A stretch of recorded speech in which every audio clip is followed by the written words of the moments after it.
মানে আমি কি বলবো আমি নিজে বুঝতে পারছি না। বিশেষ করে স্যার এই বিষয়টা আপনি বলবেন স্যার।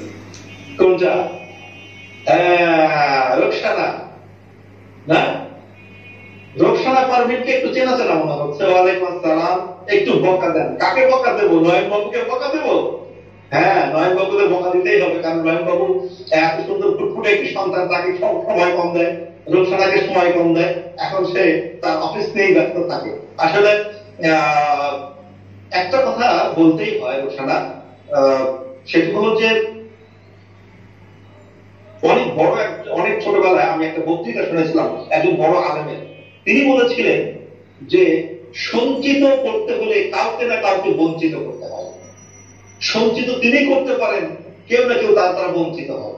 অর্থাৎ আমি যদি টেবিলে থাকি, লিখি, এখন যে নয়নবাবু লাইভ করছে, এখন নয়নবাবু ঘরে থাকলে কিন্তু বাচ্চাটাকে কাঁধে নিয়ে ঘুরে বেড়াতে পারতো, কিন্তু সেই সময় কাজে নয়নবাবু আজকে এই জায়গায় লাইভ করছে। তারপরে সে সংবাদের পিছনে ছুটে বেড়াচ্ছে, সে মানুষের কষ্ট লাঘবের পিছনে ছুটে বেড়াচ্ছে। এই জন্য কাউকে না কাউকে কষ্ট করতে হবে। আজকে রোকসানা পারভিন কষ্ট করছে বলেই নয়নবাবু এই সুযোগটা পাচ্ছে। আসলে এই কষ্টটাকে সার্থক হবে কোনো একদিন।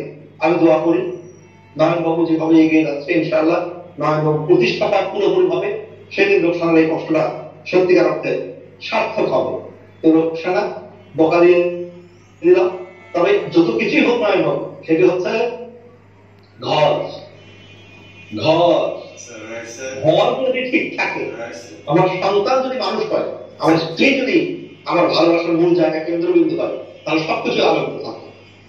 হ্যাঁ, ঘর যদি এলোমেলো হয় তাহলে কিন্তু সব এলোমেলো।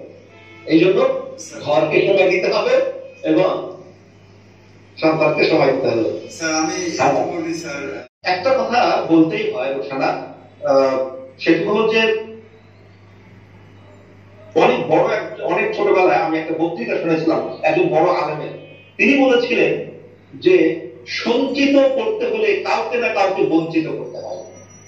সঞ্চিত তিনি করতে পারেন, কেউ না কেউ তার দ্বারা বঞ্চিত হয়।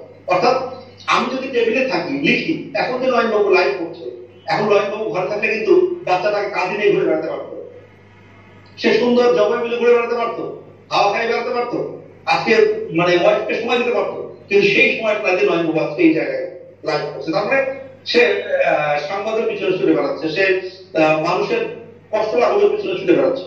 এই জন্য কাউকে না কাউকে কষ্ট করতে হবে। আজকে রোকসানা পারভিন কষ্ট করছে বলেই নয়নবাবু এই সুযোগটা পাচ্ছে।